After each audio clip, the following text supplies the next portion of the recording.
एक बार फिर से आपका स्वागत करते हैं। आज का हमारा टॉपिक है बच्चों relative in one dimension. Relative, पहली बात तो आप ये दिमाग से निकाल दीजिए, एक कठिन टॉपिक है क्योंकि ये चीज़ों को आसान बनाने के लिए एक टूल है। जैसे भाई साहब ये एक चाकू है जिससे सब्जी काटी जा रही है, नहीं होता चाकू तो मुंह से फाड़ के काटते, ठीक है, तो वो एक टूल रहा ना। उसी प्रकार से ये भी एक टूल है जिससे हम फिजिक्स के क्वेश्चनों को आसानी से कर सकते हैं। कैसे, मैं आपको समझाता हूँ। देखिए, मान लीजिए ये मार्कर है और इस मार्कर को मैंने इस प्रकार से फेंका, तो आप ये देखेंगे कि मार्कर ऐसे घूमते ऐसे करके गया। अगर मैंने कहा कि इसके इस टॉप पॉइंट के पार्टिकल का प्रोजेक्टाइल जो पाथ है वो बताइए। एक्चुअली प्रोजेक्टाइल मैंने नाम लिया, तो प्रोजेक्टाइल इस मार्कर के सेंटर ऑफ मास का पाथ है, पर इसके हर एक भाग का पाथ ऐसे घूमते हुए जा रहा है तो अलग अलग है, तो हम यहां ग्राउंड से इसको नहीं बता सकते, ठीक है। तो फिर हम इसके लिए इस्तेमाल करते हैं दो अलग अलग फ्रेम्स। जो फ्रेम की बात आ रही है उसी फ्रेम को हम आपको यहां समझाएंगे।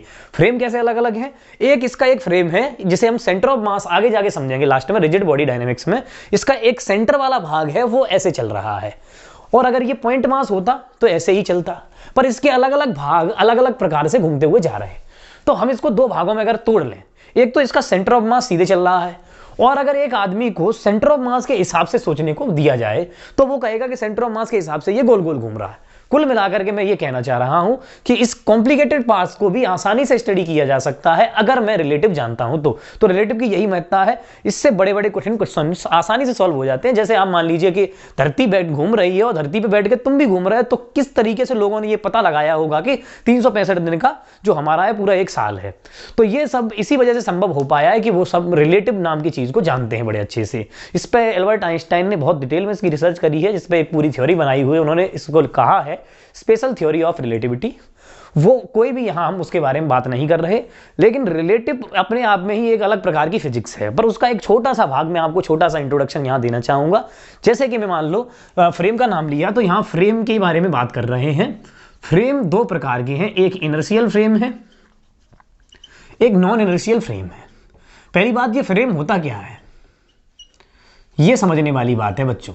फ्रेम क्या होता है? फ्रेम का मतलब है ऐसी जगह जहां से ऑब्जर्वर ऑब्जर्व करे चीजों को।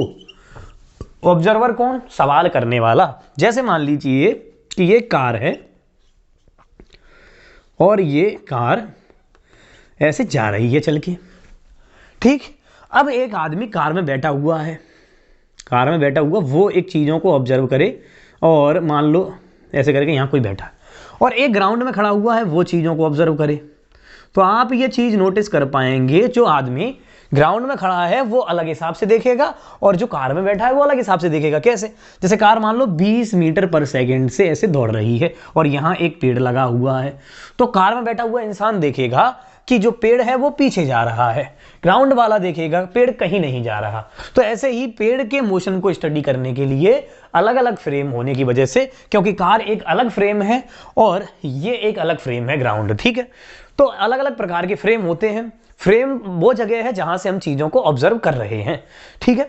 तो इसमें इनर्शियल और non inertial frame, inertial frame वो है जो रेस्ट पर है, नॉन इनर्शियल फ्रेम वो है जिसका एक्सेलरेशन नॉन जीरो है। जैसे कि ये गाड़ी अगर इसके पास एक्सेलरेशन होता तो हम इसको कहते नॉन इनर्शियल फ्रेम। चलो उसके बारे में आगे हम force and laws of motion पढ़ेंगे तो ढंग से समझेंगे, पर पहली बात आप समझ लीजिए, फ्रेम अलग होने से मतलब जहां से आप सवाल कर रहे हैं, बैठ के चीजों को ऑब्जर्व कर रहे हैं। ऑब्जर्व करने का मतलब हम ही तो करेंगे सवाल, क्वेश्चंस, तो फिर हम जहां से चीजों को ऑब्जर्व कर रहे होंगे उस जगह को हम फ्रेम ऑफ रेफरेंस कहेंगे, ठीक।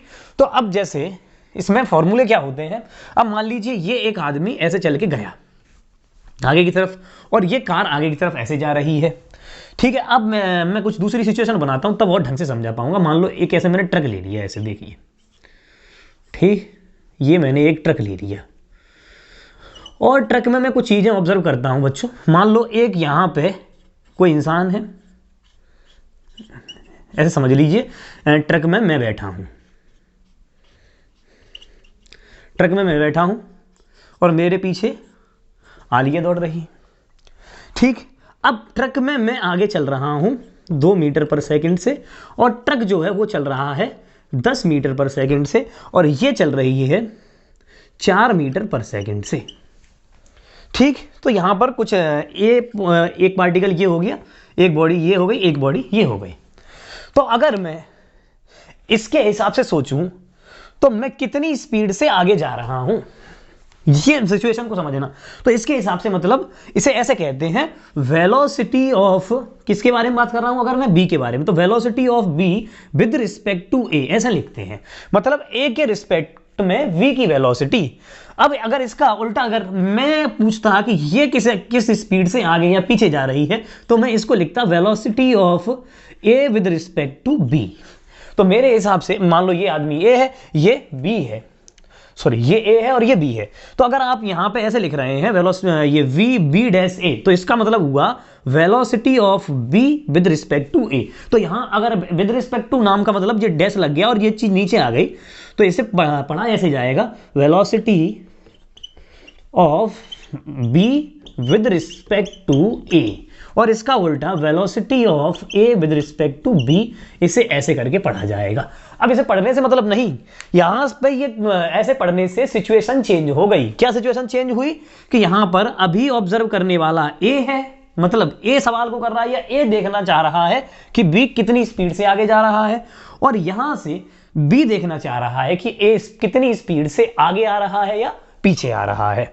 ठीक, तो अब velocity of A with respect to B या velocity of B with respect to A का फॉर्मूले के रूप में हम ऐसे लिखते हैं, velocity of B with respect to A को ऐसे लिखेंगे velocity of B minus velocity of A, और ऐसे ही velocity of A with respect to B को हम ऐसे लिखेंगे velocity of A minus velocity of B.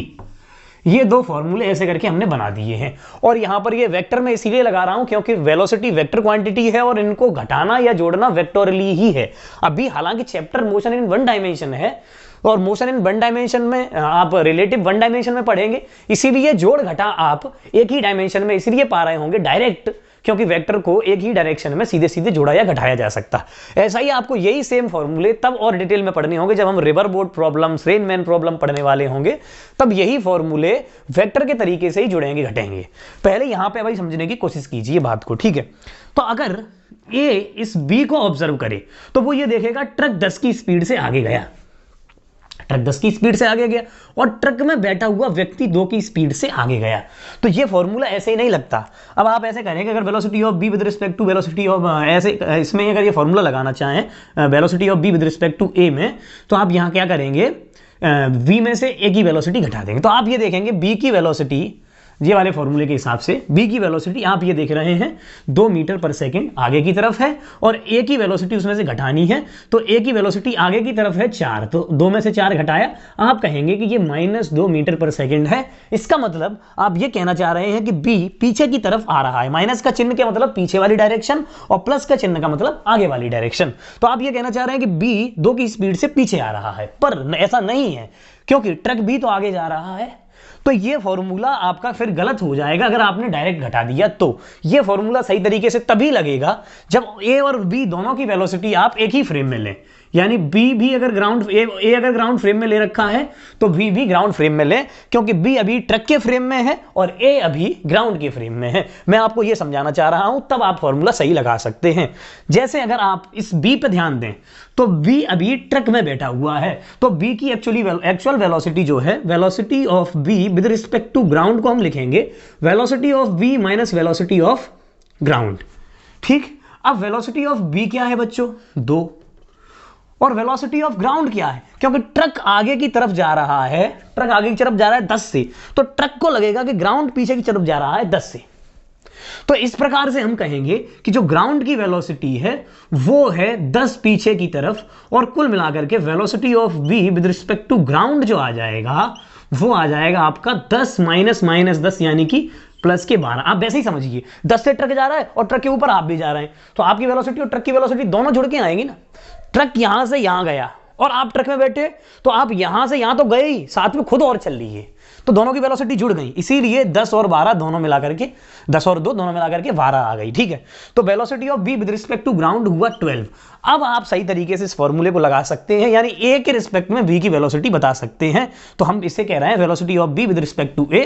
तो इसे कैसे लगाएंगे बच्चों, समझ लीजिए। अब यहां पर हम कहेंगे वेलोसिटी ऑफ बी यानी कि वो है 2, किसके रिस्पेक्ट में है वो, लेकिन ट्रक के रिस्पेक्ट में, इसलिए 2 नहीं लगानी। ग्राउंड के रिस्पेक्ट में 12 आई है तो 12 लगानी है, माइनस वेलोसिटी ऑफ ए यानी कि ये 4 है, तो आप 4 लगाएंगे तो आपका आंसर आ जाएगा 8, यानी कि ये होगा velocity of B with respect to A. कुल मिलाकर के मैंने ये सवाल में ये समझाना चाहा है कि आप ये फॉर्मूले किस प्रकार से अप्लाई करते हैं, ये एक्चुअली घट क्यों रहे हैं, उसे समझने की कोशिश करिए। जैसे मान लीजिए कि एक गाड़ी है, ये एक गाड़ी आगे जा रही है और दूसरी भी गाड़ी ऐसे आगे जा रही है, ठीक है, और एक गाड़ी इधर से ऐसे आ रही है। तो आप ये चीज़ों को नोटिस करेंगे, एक बार गाड़ी इधर आ रही, ये दोनों इधर जा रहे हैं, ठीक है, ये A, ये B और ये C, ऐसे समझ लीजिए, ठीक है, ये V1, ये V2 और ये V3, ठीक। अब आप ये देखेंगे कि अगर A और B दोनों एक ही डायरेक्शन में हैं और अगर ये V1 और V2 लगभग बराबर होते तो आप ये देखते हैं कि ये दोनों एक साथ ही चल रहे हैं, एक साथ ही चल रहे हैं। और V3 अगर उल्टी डायरेक्शन में आ रहा है तो वो एकदम तेजी से एक साथ यहां से इसको क्रॉस करेगा। मतलब कि अगर ये तीसरा वाला उल्टी डायरेक्शन में आ रहा है तो स्पीड जुड़ रही है, तो वही मैंने किया। और जब सीधी डायरेक्शन में जा रहे हैं तो एक ही दोनों की वेलोसिटी में एक दूसरे को घटा रहे हैं। जैसे मान लीजिए एक आदमी मेरे बगल में चल रहा है 10 की से और मैं चल रहा हूं 15 की से, तो मैं इसके हिसाब से ऐसा लगेगा कि मैं 5 से इससे आगे जा रहा हूं, लेकिन अगर दोनों 10 से ही चल रहे होते तो ये मेरे बगल में ही चलता रहता दूसरा इंसान, ठीक है। तो मैं वही समझाने की कोशिश कर रहा हूं कि वेलोसिटी एक के रिस्पेक्ट में दूसरे की बताते समय एक की वेलोसिटी में से दूसरे की घटा देते हैं, जिसके रिस्पेक्ट में देखा जा रहा है। इसीलिए इसको कहते हैं velocity of v with respect to a बराबर velocity of v minus velocity of a। लेकिन लगाते समय भी आपको यह ध्यान देना है कि ये दोनों ही वेलोसिटी फिर किसके रिस्पेक्ट में लेनी है, ग्राउंड के रिस्पेक्ट में लेनी है। इस प्रकार से आपको फॉर्मूला अप्लाई करना है। जैसे मान लीजिए कुछ सवाल मैं आपको ऐसे देता हूं, ये रही आपके पास एक गाड़ी, एक इधर से जा रही है, ठीक है, और ये गाड़ी मान लो इधर 10 मीटर पर सेकंड से चल रही है, ठीक है, 10 मीटर पर सेकंड से चली, ऐसे जा रही, चलो ठीक है, चल दी। और मान लो कि यहां पर एक और गाड़ी है और वो दूसरी वाली गाड़ी आपकी 20 मीटर पर सेकंड से चल रही है और दोनों के बीच में 200 मीटर दूरी है। आपसे कहा जाए कि बताइए ये गाड़ी इस वाली गाड़ी को कितने सेकंड में पकड़ लेगी। मैं कहूंगा जीवन में कभी नहीं पकड़ पाएगी, क्योंकि वो बहुत तेजी से चल रही, ये बहुत धीमे से चल रही, तो कभी पीछे से ये पकड़ इसको नहीं सकती। ये आपको भी लॉजिकली समझ आ रहा है। एक गाड़ी पहले से आगे है और तेजी से और जा रही, तो पीछे वाली कैसे पकड़ लेगी उसको। हाँ, एक कार जा रही है, पीछे से साइकिल वाला आया, कार को पकड़ सकता है क्या? नहीं। लेकिन अगर इसमें उल्टा कर दिया जाए, इसमें इसे कर दिया जाए 10 मीटर पर सेकंड और इसे कर दिया जाए 20 मीटर पर सेकंड, तो अब संभावना है, संभावना क्या है, अब पकड़ लेगी। अब मान लीजिए यहाँ पे एक ऐसे जा रही है, छोटी कार जा रही है, मतलब अल्टो, और पीछे से आ रही है मर्सिडीज बेंज मेरी, तो अब आप समझ लीजिए यहाँ पे इसको ये पकड़ सकती है, ठीक। तो अब जैसे इसमें करने के लिए 2-3 तरीके हैं।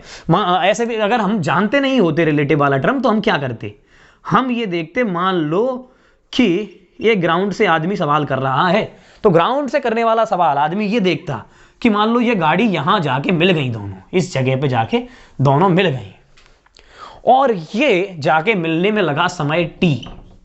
कितना समय लगा? t लगा भाई साहब। तो t समय में इस गाड़ी ने जो डिस्टेंस चला, इस वाली गाड़ी ने, वो मान लिया मैंने x, और उस x की वैल्यू क्या आएगी बच्चों? उस x की वैल्यू आएगी 10 गुणा t बराबर x। और t समय में इस वाली गाड़ी ने जो डिस्टेंस चल लिया होगा वो चला होगा 200 प्लस x, तभी तो ये पकड़ पाएगी, क्योंकि ये आगे बढ़ी x, तो इसको 200 और कवर करना है ज्यादा। तो t समय में 20 की स्पीड से, तो हम कहेंगे 20t बराबर 200 प्लस x, और x की वैल्यू कितनी है बच्चों? 10t, तो हम कहेंगे 20t बराबर 200 प्लस 10t, और इसको इधर ले आएंगे तो 10t बराबर 200, और हम कह देंगे t बराबर 20 सेकंड में इस गाड़ी ने इस वाली गाड़ी को पकड़ लिया होगा, क्योंकि t समय माना है ना, तो t समय में यानी कि 220 सेकंड में पकड़ लिया होगा इसने। अब इसको रिलेटिव से करते हैं। रिलेटिव से करने के, मान लो ये गाड़ी A है और ये गाड़ी B है। रिलेटिव से करने के 2 तरीके, मैंने आपको 2 फॉर्मूले बताए, velocity of v with respect to a बराबर velocity of v minus velocity of a, या फिर velocity of a with respect to b बराबर velocity of a minus velocity of b। चलिए अब दोनों फॉर्मूले किस प्रकार से अप्लाई करने हैं उसको मैं आपको समझाता हूं। अब दोनों फॉर्मूले अप्लाई करना मतलब फ्रेम को ऑब्जर्व करना। अगर आप B पर बैठ जाएं तो आपके लिए कौन सा फ्रेम हो गया? B। तो हम कहेंगे velocity of A with respect to B एक तो तरीका ये है, velocity of A with respect to B वाला तरीका कब लगा होगा, मतलब जब आप बी पे बैठ के चीजों को ऑब्जर्व कर रहे हैं। तो एक बार मैं सवाल को आपको बी पे बैठ के कराता हूं, फिर एक बार ए पे बैठ के कराऊंगा, तो आप चीजें समझ जाएं। अभी मैं बी पे बैठ गया हूं तो बी रेस्ट पे आ गया, मैं जिस पे बैठ जाऊंगा वो तो चीज चल के नहीं जा रही, तो मुझे क्या लगेगा कि मैं तेजी से जा रहा हूं, तो इसका मतलब वो वाली गाड़ी मेरे पीछे आ रही, थोड़ी पूरी दुनिया मेरे को पीछे आती हुई दिखाई देगी ना अगर मैं उसी गाड़ी बैठ जाऊं। आप देखो बगल में, देखो धरती, कार में बैठे, कार में बगल में धरती पे देखो, पेड़ पौधे सब कुछ ऐसे जाता दिखाई दे रहा है ना पीछे की तरफ। तो ऐसे ही अगर मैं बी पे बैठ गया तो बी मेरे लिए रेस्ट पर आ गया और ये धीरे चल रहा है आगे, पर मैं तेजी से चल रहा हूं आगे, तो मुझे ये लगेगा कि ये मेरे पीछे आ रहा है, क्योंकि मैं तो वहीं का वहीं हूं, फिक्स हूं, तो ये मेरे पीछे आ रहा है। तो अब इसको फॉर्मूले से करते हैं। तो मैं फॉर्मूले से कहूंगा वेलोसिटी ऑफ बी, और देखो दोनों ही ग्राउंड में है, बी भी और ए भी, इसीलिए सीधे फॉर्मूला हम अप्लाई कर सकते हैं। Velocity of B with respect to A बराबर, नहीं हम किस पे बैठे हैं, सॉरी अभी हम बैठे हैं बी पर, तो velocity of A with respect to B लगाएंगे, उसे हम कहेंगे velocity of A minus velocity of B. अब velocity of A with respect to B आया है आपका, वेलोसिटी ऑफ ए कितना है 10 और माइनस वेलोसिटी ऑफ बी कितना है 20, तो हम कहेंगे velocity of A with respect to B जो आया है वो आपका वो आया है -10 मीटर पर सेकेंड। मतलब मैं कहना चाह रहा हूं कि बी के रिस्पेक्ट में ए 10 पीछे की तरफ आ रहा होगा फॉर्मूले से ये, या फिर हमें प्रैक्टिकली भी वो चीजें पता ही चल रही हैं कि मैं कहना क्या चाह रहा हूं, ठीक है। और आ रहा है कितना पीछे, कितने की स्पीड से पीछे, 10 मीटर पर सेकंड की स्पीड से पीछे आ रहा है, और पीछे डिस्प्लेसमेंट कितना कवर करना है 200, तो डिस्प्लेसमेंट भी पीछे 200 हो गया, और जो वेलोसिटी है रिलेटिव इनके बीच में वो 10 है। तो टाइम क्या होगा बच्चों, टाइम होगा डिस्प्लेसमेंट अपॉन स्पीड, क्योंकि दोनों के बीच में कोई एक्सेलरेशन तो है नहीं, तो डायरेक्ट लगा सकते हैं। तो डिस्प्लेसमेंट है 200 और स्पीड है -10, काट देंगे तो टाइम लगा बच्चों 20 सेकेंड। बोलो समझ आया कि नहीं। तो ऐसे ग्राउंड के रिस्पेक्ट में करने से देखो क्या हुआ, दो बार में सॉल्व हो पाया कि नहीं, दो अलग अलग इक्वेशन बनाई, अभी तो कुछ नहीं, एक्सेलरेशन आ जाएगा तो ये 2 बार में सॉल्व करना बड़ा कठिन हो जाता है। 2 इक्वेशन है अभी लीनियर है इसलिए जल्दी सॉल्व हो गई, जब x बराबर ut plus half at square लगाओगे तब ये इक्वेशन बड़ी हो जाती हैं, इसीलिए आपको ऐसे करके रिलेटिव करने से आसान हो जाती हैं चीजें। चलिए अब दूसरा तरीका और देखते हैं, क्या बताऊं कहां बताऊं, चलो इतने में ही बता दे रहा हूं। अब की बार मैं यहां पे बैठ जाता हूं ए पर, तो अब बताओ ए रेस्ट पे आ गया। अब क्या करूंगा मैं, अब ये करूंगा velocity of B with respect to A, क्योंकि अब मैं ए के हिसाब से देख रहा हूं। तो अब देखो इसमें क्या करूंगा, velocity of B minus velocity of A करना चाहिए मुझे।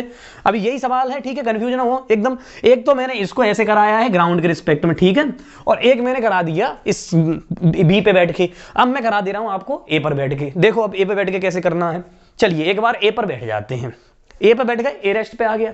अब मुझे क्या लगेगा, पीछे से आ रहा है भाई साहब, पीछे से आ रहा है, कौन आ रहा है पीछे से, बी वाला। कितनी से आ रहा है आगे, तुझे पता चल रहा है ना खुद भी कि ये 10 से जा रहा है और ये 20 से, तो ये लगेगा ना कि जितनी स्पीड इसकी ज्यादा है उतने से ये आ रहा होगा। अब फॉर्मूले से कैसे लिखते हैं, velocity of B minus velocity of A, ठीक है। तो velocity of B with respect to A, ठीक है। तो वेलोसिटी ऑफ बी कितनी है बच्चों 20, माइनस वेलोसिटी ऑफ ए कितनी है 10, तो यही तो हुई velocity of B with respect to A, और वो कितनी आई 10 मीटर पर सेकेंड। यानी कि अब आपको ए के रिस्पेक्ट में v 10 से आगे आ रहा है और उसे कितना डिस्प्लेसमेंट कवर करना है 200 मीटर। तो हम क्या कहेंगे, time displacement 200 metre divide by दोनों की रिलेटिव वेलोसिटी 10 मीटर पर सेकंड, तो टाइम आ गया 20 सेकंड। तो चाहे कौन से भी फ्रेम से कर लीजिए, कुल मिलाकर के सवाल करा करके मेरा उद्देश्य आपको फ्रेम ऑफ रेफरेंस समझाना था कि सवाल कहीं से भी करा जा सकता है। फ्रेम चेंज होने से बस सिचुएशन चेंज हो जाती है क्वेश्चन में। अगर आपको सारी की सारी चीजें ऑब्जर्व हो जाएं तो क्वेश्चन सॉल्व करते में दिक्कत नहीं आती, लेकिन रिलेटिव से करने से सवाल एक लाइन से हो जाते हैं। ये मेरा समझाने का यहां पर्पज था। इसका एक स्क्रीनशॉट लीजिए, प्रॉपर तरीके से नोट्स बनाइए, तभी ये आपके काम में आएगा। तो फिर मैं आगे बात करता हूं। चलो कुछ और प्रकार के सवाल करते हैं तो आपको धीरे धीरे क्लैरिटी आने लगेगी। जैसे मान लीजिए अब की बार मैं ऐसा कर रहा हूं कि एक्सेलरेशन भी ले लेता हूं, तुम्हें पता तो चल गया दोनों के पास वेलोसिटी हो, दोनों भाग दौड़ रहे हो, तो कैसे सवाल करते हैं। अब की बार मैं दूसरी सिचुएशन बना रहा हूं, एक कार ये रही और एक कार ये रही, ठीक। अब क्या करना है बच्चों, अब की बार एक्सेलरेशन भी ले लेना है, ठीक। मान लीजिए ये वाली कार 10 मीटर पर सेकंड से जा रही है और ये वाली कार 5 मीटर पर सेकंड से जा रही है। क्या ये इसको पकड़ सकती है जीवन में? अभी नहीं कह सकते, क्योंकि मैंने कहा इसके पास एक्सेलरेशन है 2 मीटर पर सेकंड स्क्वायर का, और इसके पास एक्सेलरेशन है 1 मीटर पर सेकंड स्क्वायर का। ठीक, हाँ, अब ये सिचुएशन आ सकती है कि ये वाली गाड़ी इसको पकड़ सकती है। एक्चुअली जैसे आपने लिखा है ना, velocity of A with respect to B is equal to velocity of A minus velocity of B. Actually relative acceleration के लिए भी ये बात ट्रू है। जैसे कि मैं इसको ऐसे भी लिख सकता हूं, acceleration of A with respect to B, और वेक्टरली ये सही होते हैं, वेक्टर का चिन्ह लगा के चलें, क्योंकि स्ट्रेट लाइन मोशन में तो सीधे सीधे मैं घटा के बता रहा हूं, क्योंकि वेक्टर भी सीधे सीधे ही घट रहे हैं। अभी आगे और भी बातें आएंगी, जब 2D में रिलेटिव पढ़ेंगे तब आप सीधे सीधे नहीं घटा सकते, तब आप वेक्टर वाले तरीकों से ही रिजल्टेंट निकाल कर ही जोड़ घटाएंगे। इसीलिए acceleration of A with respect to B को हम ऐसे लिखेंगे, acceleration of A minus acceleration of B. ठीक, और ये एक दूसरे के रिस्पेक्ट में है तो ये सेम फ्रेम में होने चाहिए, ग्राउंड फ्रेम में नहीं, ध्यान रखना है आपको, ये ध्यान रखना है दोनों ही सेम फ्रेम में होने चाहिए। जो भी चीजें आप घटा रहे हैं वो दोनों सेम फ्रेम में हो। ठीक, तो ये अभी इसमें सेम फ्रेम में, क्योंकि ये भी ग्राउंड पे ही दौड़ रही है और ये भी ग्राउंड पे, ऐसा नहीं कि ग्राउंड पे दौड़ रही है चंद्रमा पे हो, ऐसा कुछ भी नहीं। ठीक, तो आप ये बात दिमाग में रखिए। चलिए अब मैं बता सकता, आप ये सोच सकते हैं कि ये वाली गाड़ी इस गाड़ी को पकड़ सकती है, भले ही ये धीमे चल रही हो, लेकिन इसके पास एक्सेलरेशन है तो ये अपनी स्पीड को लगातार बढ़ा रहा होगा। जब ऐसी सिचुएशन आए तो मैं आपको कुछ चीजें बताना चाहूंगा कि एक्सेलरेशन इसके पास है, तो ये और एक और सवाल बना रहा हूं यहां पर। देखो, एक ऐसा सवाल है, जैसे मान लो ये एक गाड़ी है, सवालों को तो आप सॉल्व खुद ही कर सकते हैं, बस एक सिचुएशन जो बनाना चाह रहा हूं उसे समझने की कोशिश करो। ठीक है, आपके पास एक दूसरी गाड़ी ये है, और आप ये देखेंगे अब की बार मैंने इसकी स्पीड कर दी 30 मीटर पर सेकंड और इसकी स्पीड रखी 5 मीटर पर सेकंड, लेकिन इसका एक्सेलरेशन कर दिया 5 मीटर पर सेकंड स्क्वायर और इसका एक्सेलरेशन है 2 मीटर पर सेकंड स्क्वायर। अब बताओ इसका एक्सेलरेशन ज़्यादा है। अगर ये सेपरेशन कम हुआ लिमिट से, ये सेपरेशन थोड़ा सा हुआ, तो आप ये देखेंगे कि एक बार ये तेजी से आगे जाएगी। फिर देखो ये दोनों ऐसे एक साथ आगे चल रही, एक साथ आगे चल रही, पर ये तेज है, ये धीमे है, ये दोनों आगे चली तो ये एकदम से आगे निकल गई, ये पीछे वाली आगे निकल गई। पर कुछ समय बाद क्या होगा कि ये आगे तो निकल गई, पर इसके पास एक्सेलरेशन है तो ये धीरे धीरे अपनी स्पीड को बढ़ा रहा, तो अभी तो ये आगे निकल गया, फिर ये आगे निकल जाएगा। तो ये दोनों गाड़ियां एक बार नहीं 2 बार एक दूसरे को पकड़ सकती हैं। इसीलिए जो क्वेश्चन में s बराबर ut plus half A T square लगाएंगे आपको, तो उसमें t के 2 वेरिएबल आ रहे हैं। देखो t की पावर 2 है कि नहीं, तो क्वाड्रेटिक बन रही, तो t की 2 वैल्यूज आ सकती हैं, t की दोनों वैल्यूज रियल आएंगे। देखो t, जैसा आपको मालूम है क्वाड्रेटिक इक्वेशन के केस में t के लिए या तो क्या होंगे, रियल रूट्स होंगे, बोथ क्वाड्रेटिक में यही तो होता है, रियल रूट्स होंगे या इक्वल रूट्स होंगे या फिर नो डिस्टिंक्ट रूट होंगे। मतलब या तो t की एक वैल्यू आएगी, या तो t की एक ही वैल्यू आएगी, या t की 2 वैल्यू आएंगी, या t की कोई वैल्यू नहीं आएगी। यही तो मतलब हुआ। अब इसका मैं क्या समझाना चाह रहा हूं, मतलब आगे वाली गाड़ी पीछे वाली गाड़ी से तेज चल रही हो और एक्सेलरेशन भी ऐसा जो हो कि वो पकड़ ही ना पाए, तो आप खुद समझ जाइए कि पीछे वाली गाड़ी आगे वाली को भी पकड़ ही नहीं पाएगी, तो टी की कोई रियल वैल्यू आएगी नहीं। मतलब टी की कोई ऐसी वैल्यू नहीं होगी जिस पर पीछे वाली गाड़ी आगे वाली गाड़ी को पकड़ पाए। दूसरा सवाल ये कि टी की वैल्यू अगर एक ही आई, इसका मतलब पीछे वाली गाड़ी आगे निकल गई तेजी से, और निकल गई एक बार तो निकल गई, क्योंकि इसके पास एक्सेलरेशन और एक बार इसकी स्पीड बढ़ के और ये इससे आगे निकल गई, तो निकल गई तो निकल गई। फिर पीछे वाली की स्पीड कमी है, एक्सेलरेशन भी कमी है, तो बेचारी कभी दोबारा इसको पकड़ नहीं पाएगी। पर तीसरी वाली सिचुएशन ऐसी भी हो सकती है कि जब एक के पास स्पीड ज्यादा हो पीछे के पास और आगे वाले के पास एक्सेलरेशन ज्यादा हो, तो एक बार तो ये आगे निकल जाए, फिर इसकी स्पीड कुछ समय बाद बढ़े तो ये आगे निकल जाए। ऐसा हो सकता है कि नहीं? इसीलिए ये टी की 3 वैल्यूज पर 3 प्रकार के आंसर आ सकते हैं और इसके अलावा रिलेटिव में कोई केस नहीं बन सकता। इसीलिए मैंने जो लास्ट क्वेश्चन इसका ऐसा लिया है जिसमें आपको सारी की सारी सिचुएशन एक साथ ले ली, एक्सेलरेशन भी है, वेलोसिटीज भी है, सेपरेशन भी है। मान लो मैंने ये कहा ऊपर वाले सवाल में कि इन दोनों के बीच में सेपरेशन है 200 मीटर और सवाल ये है कि ये वाली गाड़ी इस वाली गाड़ी को कितनी देर में पकड़ लेगी। तो एक तो तरीका बेसिक तरीका, एक तो बेसिक तरीका है, कौन सा तरीका है कि भाई साहब ग्राउंड के रिस्पेक्ट में दोनों को सॉल्व कीजिए, और एक तरीका ये है लाइक और शेयर ठोक दीजिए महाकाल के। ऐसा नहीं कर रहा हूं मैं, याद आ गए एक सर हमें, तो इसीलिए एकदम भावनाओं में बह गया, पर समझने की कोशिश करिए। चलो देखो, एक तो बेसिक तरीका ये है कि आप मान लें कि ये टी समय बाद इसको इसे पकड़ेगा, तो टी समय बाद ये इसको कुछ दूरी पर चला दे, टी समय बाद इसको कुछ दूरी पर चला, ये दूरी जो मान लो टी समय बाद इसने x दूरी चली, तो आप कहेंगे इसने चली है 200 + x, और इसमें एक इक्वेशन इसकी बनाए, एक इक्वेशन इसकी बनाए, टी की वैल्यू निकालें, तब आप सॉल्व करें। और एक बिल्कुल बेसिक तरीका है कि आप किसी न किसी एक गाड़ी पर बैठ जाएं। बताइए किस पे बैठे, कमेंट बॉक्स में जल्दी जल्दी बता दीजिए। चलिए मैं खुद ही बिठा देता हूं। ये वाली गाड़ी बी है और ये वाली गाड़ी ए है, ठीक है। तो वेलोसिटी, और अब की बार हम क्या करते हैं, इस वाली गाड़ी पर बैठ जाते हैं, ठीक है। ए वाली गाड़ी पर बैठ गए, और ए वाली गाड़ी पर अगर हम बैठ गए हैं तो मुझे लगेगा कि बी अभी क्या है, बी पीछे जा रहा है, ऐसा लगेगा कुछ समय तक, क्योंकि इसकी स्पीड ज़्यादा है और इसकी स्पीड जो है कम है। तो पहले ये लगेगा कि बी पीछे गया, फिर थोड़ी देर बाद आगे चला गया, क्योंकि थोड़ी देर बाद इसकी स्पीड लगा पहले घट रही है, पीछे को जा रहा है, पर इसकी स्पीड में पीछे को जाने वाली रेट घट रही है, क्योंकि एक्सेलरेशन बढ़ रहा है ना आगे की तरफ। तो फिर पहले तो ये पीछे जाती दिखेगी, फिर ये एकदम से आती हुई दिखेगी। अब इसको प्रैक्टिकली सॉल्व करने की कोशिश करते हैं। तो हम कहेंगे velocity of B with respect to A is equal to velocity of B minus velocity of A. और वेलोसिटी ऑफ बी कितना है बच्चों, 5, और वेलोसिटी ऑफ ए कितना है बच्चों, 10। तो velocity of B with respect to A is equal to -5 metre पर सेकेंड।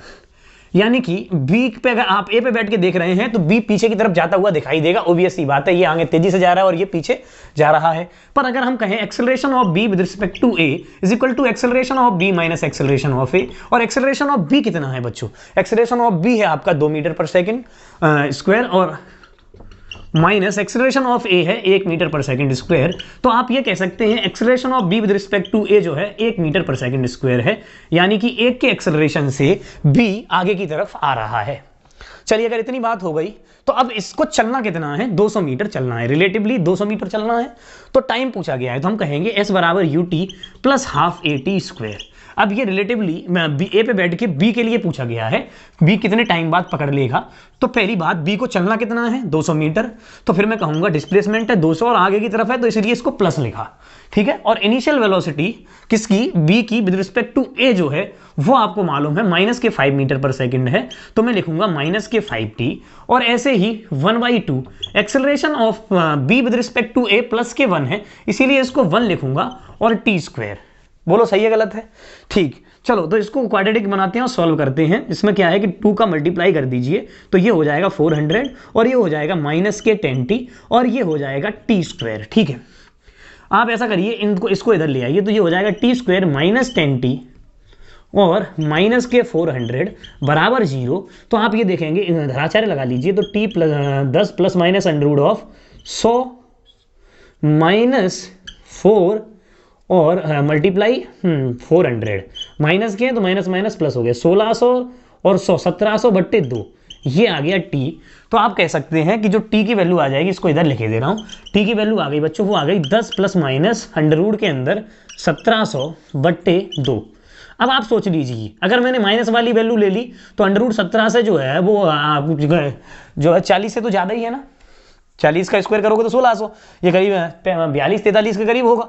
तो 40 + 10 50/2 25, प्लस लेंगे तो वैल्यू सॉल्व हो रही है, माइनस ले लिया तो सॉल्व नहीं हो रही, ठीक है। तो आप यहाँ पर सिर्फ टी की एक ही वैल्यू ले सकते हैं, 10 + √1700 और /2, ठीक है। √2 सॉल्व करके आप लिख लेंगे। पर आप ये समझ लीजिए कि ये वाली गाड़ी एक बार पकड़ लेगी तो आगे निकल जाएगी, सवाल ये कहना चाह रहा है। अब दूसरा सवाल ऐसे ये था, दूसरा सवाल ये है, ये वाला सवाल दूसरा सवाल यहाँ पे ये भी तो दिया है मैंने बच्चों आपको। इसमें आप ये फिर से 200 मीटर ले लीजिए, इनके बीच में सेपरेशन। चलिए आपने 200 मीटर ले लिया, और देखो इसका एक्सेलरेशन 2 है और इसका एक्सेलरेशन 5 है, इसकी वेलोसिटी 5 है और इसकी वेलोसिटी 30 है। 2 समझ लीजिए, इसको बहुत पास रख लीजिए। आप इसको 50 मीटर ऐसा कर ले रहे हैं, 30 मीटर ले रहे हैं, 25 तो 2 सेकंड, ठीक है। आप इसको 50 मीटर ले लीजिए, इनके बीच की सेपरेशन को, थोड़ा सा वैल्यू डिस्टिंक्स आ सकती है इसीलिए। तो आप ये कहेंगे कि सवाल को फिर से इस वाले फ्रेम पे बैठ के करते हैं, ठीक है। आप कहें तो उस पर बैठ जाते हैं, कोई बात नहीं है, कि बैठने से कोई फर्क नहीं पड़ता। अब ये वाली गाड़ी बी और ये वाली गाड़ी ए, आप ए पर बैठ के सिचुएशन को ऑब्जर्व कर रहे हैं, तो फिर से वही सिचुएशन आ जाएगी। फिर से यही सिचुएशन है कि velocity of B with respect to A, velocity of B with respect to A बराबर वेलोसिटी ऑफ बी, यानी कि आपकी ये है 30 मीटर पर सेकंड, और माइनस वेलोसिटी ऑफ ए, और वेलोसिटी ऑफ ए है आपकी 5 मीटर पर सेकंड। तो आप ये चीज़ नोटिस करेंगे कि velocity of B with respect to A, यानी कि अगर ए के रिस्पेक्ट में आप बी को देख रहे हैं तो वो 25 मीटर पर सेकंड से आगे की तरफ आता हुआ दिखाई दे रहा है, क्योंकि वेलोसिटी प्लस की आई है। और दोनों के बीच में सेपरेशन कितना है, 50 मीटर। तो इन दोनों को सेपरेशन कवर कितना करना है, 50 मीटर बी को कवर करना है ए के पास पहुंचने के लिए। और acceleration of B with respect to A अगर मैं पता लगाऊं तो acceleration of B with respect to A जो है वो है acceleration of B minus acceleration of A, यानी कि एक्सेलरेशन ऑफ बी है 2 और एक्सेलरेशन ऑफ ए है 5। तो 2 माइनस 5 यानी कि -3 मीटर पर सेकंड स्क्वायर, यानी कि ए के रिस्पेक्ट में बी का एक्सेलरेशन पीछे की तरफ है। एक्चुअली ऐसा है भी, क्योंकि एक आगे की तरफ है तो उसको वो रिटार्ड होती हुई दिखाई दे रही होगी। उसकी वेलोसिटी जो है वो तेजी से तो आ रही, 30 थी, वो 30 से ऐसा लग रहा होगा 25 24 23 ऐसे करके घट रही है इसकी वेलोसिटी बी की ए पर से देखने पर। ठीक है, अगर ये सिचुएशन को अगर मैं ऐसे समझूं तो अब सवाल में क्या रह गया है, 50 मीटर डिस्प्लेसमेंट। तो फिर से वही s बराबर U T plus half A T square में लगाऊंगा, यही लगा दे रहा हूं, s बराबर U T plus half A T square. तो s कितना ट्रेवल करना है b को, वो करना है आपको 50 मीटर, और इनिशियल वेलोसिटी कितनी है बच्चों, वो है 25 t, और एक्सेलरेशन माइनस का इसलिए -1/2 × 3t स्क्वायर। तो यहां से भी एक क्वाड्रेटिक बन गई है टी में। इसको सॉल्व करते हैं। सॉल्व करने के लिए पहले 2 का मल्टीप्लाई कर लो पूरे में, तो ये हो गया 100 और ये हो गया 50t और ये हो गया आपका -3t स्क्वायर। इन दोनों को इधर ले आओ तो हो जाएंगे 3t स्क्वायर माइनस के 50t और प्लस 100 बराबर 0। ठीक है, फिर से धराचार्य लगा लीजिए। तो t की वैल्यू आ जाएगी 50 plus minus under root of 2500 minus 4 और 3 जा 12 और ये 1200। ठीक है, और डिवाइडेड बाई 2 और a यानी कि 3 यानी 6 हो गया। तो t की जो वैल्यू आ गई वो ये आ गई आपकी। तो आप ये कहेंगे ये हो गया 50 प्लस माइनस अंडर रूट में 1300 और बट्टे 6। तो आप ये देखेंगे t इसमें 10 बाहर निकाल लो, तो 50 प्लस माइनस 10 रूट 13, 3 3 9 6 10 मल्टीप्लाई 3.5 ऐसे लिख लीजिए, इसको 35 कर लीजिए लगभग। ठीक है, ऐसे कर ले रहे हैं,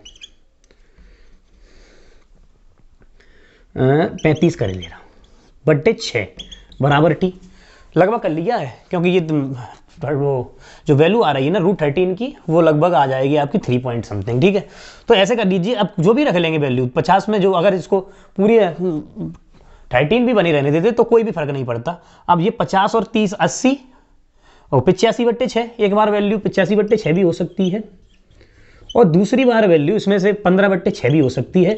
मतलब दोनों ही रियल वैल्यू हैं, मतलब दोनों ही डिस्टिंक्ट रूट हैं, यानी टी की वैल्यू 2 ही आ रही। वो सवाल करते समय भी मैंने आपसे कहा था कि ये एक बार आगे निकल जाएगी फिर ये एक बार आगे निकलेगी। तो इस प्रकार से रिलेटिव के मैंने 2 टाइप के क्वेश्चंस करा दिए। एक क्वेश्चन मैं और करा रहा हूँ मोशन अंडर ग्रेविटी पर। रिलेटिव मोशन को आप ग्रेविटी के अंडर के हिसाब से कैसे कर सकते हैं, इसका भी एक स्क्रीनशॉट लीजिए, तब उस पर आते हैं। सवाल मैंने मान लो आपको अलग प्रकार का दिया है, इसमें रिलेटिव इन ग्रेविटी, मोशन अंडर ग्रेविटी में आप रिलेटिव इन वन डायमेंशन कैसे अप्लाई करेंगे उसे समझने की कोशिश करिए। यहाँ रिलेटिव कैसे लगा के फ़ायदा हो जाता है। जैसे मान लीजिए एक बिल्डिंग है और इस बिल्डिंग पे से आपने एक बॉल को छोड़ दिया नीचे की तरफ और ऊपर से एक बॉल को फेंका 20 मीटर पर सेकंड से। ये मान लो बी बॉल है और ये ए बॉल है और ये 100 मीटर ऊँची बिल्डिंग है। ऐसे 100 मीटर ऊँची बिल्डिंग बना रखी है। ठीक है, अब आपसे कहा गया बताइए ये बॉल कितनी देर बाद मिल जाएंगी, और फिर दूसरा सवाल ये भी पूछा जा सकता है कि ये कहां पर जाके मिल जाएंगी। तो एक तो बेसिक तरीका है। बेसिक तरीका क्या है कि आप चीज़ों को ग्राउंड से ऑब्जर्व करें। फिर मैंने आपको बताया ग्राउंड से ऑब्जर्व करना थोड़ा सा कठिन ही होता है, पर मैंने तो अभी ऑब्जर्व करवाया ग्राउंड से, आप बस समझते चलिए। तो इसमें मान लिया आपने कि टी समय बाद मिली, तो टी समय बाद इसने इतना डिस्प्लेसमेंट चल लिया, यहाँ पे आके मिल गई। तो टी समय बाद ये यहाँ पहुँच गई, तो टी समय बाद ये आपकी यहाँ पहुँच गई। मान लो ये x है, तो इसने कितना ट्रेवल कर लिया 100 - x कर लिया कि नहीं भाई साहब। इधर से x है टोटल 100, करा कि नहीं करा। तो t समय में इसका द्वारा जो चला गया डिस्प्लेसमेंट आएगा x बराबर U T plus half g t square, यही तो करेंगे हम। और इसकी इनिशियल वेलोसिटी 0 है तो ये 0। ठीक है, तो डिस्प्लेसमेंट इसका नीचे की तरफ -x और एक्सेलरेशन भी भाई साहब माइनस के जी टी स्क्वायर। तो ये x की वैल्यू आ गई आपकी हाफ जी टी स्क्वायर। बोलो क्लियर है।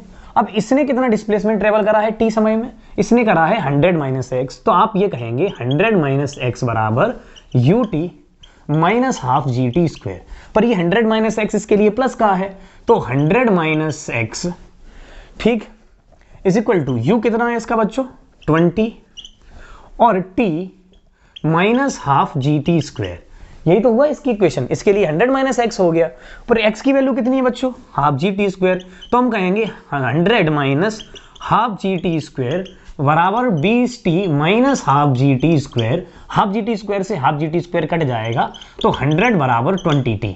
तो बताइए t की वैल्यू कितनी आई, यहां से t की वैल्यू आई 5 सेकेंड। एक्चुअली अगर आप रिलेटिव जानते हैं तो ये सवाल ओरल है, मतलब बिल्कुल भी आपको पेन नहीं चलाना पड़ेगा और चुटकियों में आंसर आ जाएगा अगर आप रिलेटिव जानते हैं तो। कैसे? क्योंकि मुझे मालूम है कि हम एक भी किसी को भी फ्रेम मान ले, ए बॉल को मान ले चाहे बी को मान ले, ठीक है, और ए पर बैठ के सिचुएशन को ऑब्जर्व करें ऐसे, तो मैं कहूंगा acceleration of B with respect to A बराबर acceleration of B minus acceleration of A, कहूंगा कि नहीं कहूंगा? और एक्सेलरेशन ऑफ बी कितना है बच्चों माइनस का जी, कितना है माइनस का जी, क्योंकि एक्सेलरेशन हमेशा ग्रेविटी का नीचे की तरफ लेना है। इसका पिछला वीडियो मैंने बनाया हुआ है मोशन अंडर ग्रेविटी, उसमें आपको ये बताया गया है किस प्रकार से एक्सेलरेशन की डायरेक्शन किधर लेनी है, कहां से प्रोजेक्शन पॉइंट मानना है, ये सब। तो एक्सेलरेशन ऑफ बी कितना है बच्चों माइनस के जी, माइनस एक्सेलरेशन ऑफ ए कितना है माइनस के जी, तो माइनस के जी प्लस के जी मतलब क्या आ गया 0। तो acceleration of B with respect to A बराबर 0। अब वैसे ही अगर हम बी पे बैठ के भी सिचुएशन को ऑब्जर्व करें तो आपको एक एक्सेलरेशन में दूसरा एक्सेलरेशन घट जाएगा, मतलब एक के रिस्पेक्ट में दूसरे का एक्सेलरेशन हमेशा 0 है। मोशन एंड ग्रेविटी के लिए ये सबसे खासियत है, क्योंकि दोनों के एक्सेलरेशन जी ही जी है, ये भी नीचे की तरफ जी से, ये भी नीचे की तरफ जी से, तो दोनों के रिलेटिव एक्सेलरेशन क्या हो गए आपस में 0 हो गए। तो रिलेटिव एक्सेलरेशन 0 हो गए, तो फिर आप समझ लीजिए अब इसके वेलोसिटी देख लीजिए फिर, तो रिलेटिव वेलोसिटी क्या हो जाएगी, velocity of A with respect to, या फिर बी पर यहां से ए पे सिचुएशन ऑब्जर्व कर रहे हैं तो velocity of B with respect to A, आप कहेंगे velocity of B minus velocity of A, तो फिर वेलोसिटी ऑफ बी कितनी है आपकी, वो है 20 मीटर पर second, minus velocity of A कितनी है, वो है 0, तो फिर velocity of B with respect to A आपकी जो आ रही है वो आ रही है आपकी 20 मीटर पर सेकंड। तो फिर दोनों के बीच में रिलेटिव डिस्प्लेसमेंट कितना है 100 मीटर, दोनों के बीच में रिलेटिव वेलोसिटी कितनी है 20 मीटर पर सेकंड। तो आप टाइम निकाल सकते हैं 100/20 यानी कि 5। आप ये कैसे कह रहे हैं कि सर ये आपने एक लाइन में कर दिया, ओरली कर दिया, आप तो यहाँ पे 2-3 लाइन सॉल्व कर रहे हैं, ये भी कर रहे हैं, ये भी कर रहे हैं, ये सिर्फ समझाने के लिए। जैसे मान लीजिए मैं दूसरा क्वेश्चन आपके सामने ऐसे रख देता, मान लो ये बॉल 10 मीटर पर सेकंड से नीचे की तरफ आ रही है और ये बॉल 20 मीटर पर सेकंड से ऊपर की तरफ आ रही है, और ये 200 मीटर ऊंची बिल्डिंग है। कितनी मीटर ऊंची बिल्डिंग है 200 मीटर ऊंची बिल्डिंग है। बताइए ये कितने समय बाद मिलेंगे? मैं डायरेक्टली कहूंगा क्योंकि दोनों के बीच में रिलेटिव वेलोसिटी जुड़ रही है, एक अपोजिट डायरेक्शन में तो 30 और डिस्प्लेसमेंट है 200, तो टाइम आ जाएगा बच्चों 200/30, सीधे 20/3 सेकंड। और अगर आप सॉल्व करते रहते तो कहते टी समय बाद मिली, ये हुआ वो हुआ। अब दूसरा सवाल आप खुद बोलेंगे, कमेंट बॉक्स में करके दिखाएंगे, मैं नहीं करूंगा। आप मान लीजिए यहाँ मैंने इसको 20 मीटर पर सेकंड से फेंक दिया और इसको 20 मीटर पर सेकंड से ऊपर, और ये 100 मीटर ऊंची बिल्डिंग है। बताइए कितने समय बाद मिलेंगी? कमेंट बॉक्स में कर दीजिए, तुरंत कर दिया, ठीक। तो फिर कह दूंगा मैं 100, तो आपके बीच में रिलेटिव सेपरेशन है और रिलेटिव वेलोसिटी है वो है 40, तो आप कहेंगे 2.5 सेकंड बाद। बोलो ओरली है कि नहीं? ऐसे क्वेश्चन आप तुरंत ओरली जवाब दे सकते हैं अगर आपको रिलेटिव सही से आता है तो मैंने पहले ही आपसे कहा हुआ है कि रिलेटिव सवालों को आसान करता है ना कि टफ करता है। इसी के साथ मैं ये दृष्टांतों के साथ बात समाप्त करता हूं। और रिलेटिव ये खत्म नहीं हुआ, रिलेटिव का सिर्फ पहला पॉइंट बस शुरुआत है, यहां से रिलेटिव की थोड़ी झलक दिखाई है, पर मैं आपको ये भी बताने की कोशिश कर रहा हूं कि इससे सवालों को कितनी आसानी से करा जा सकता है रिलेटिव से। ठीक है, तो इसको यहीं समाप्त करते हैं और कमेंट बॉक्स में जरूर बताते रहिएगा और अपना काम जरूर करते रहिएगा। मुझे बताने से कुछ भी फर्क पड़ता नहीं। आपके अगर अच्छे मार्क्स आ जाएं, आप जो भी आप अपने जीवन में करना चाहते हैं वो कर लें, उससे ज़्यादा जरूरी हमारे लिए कुछ भी नहीं है। धन्यवाद, नमस्कार।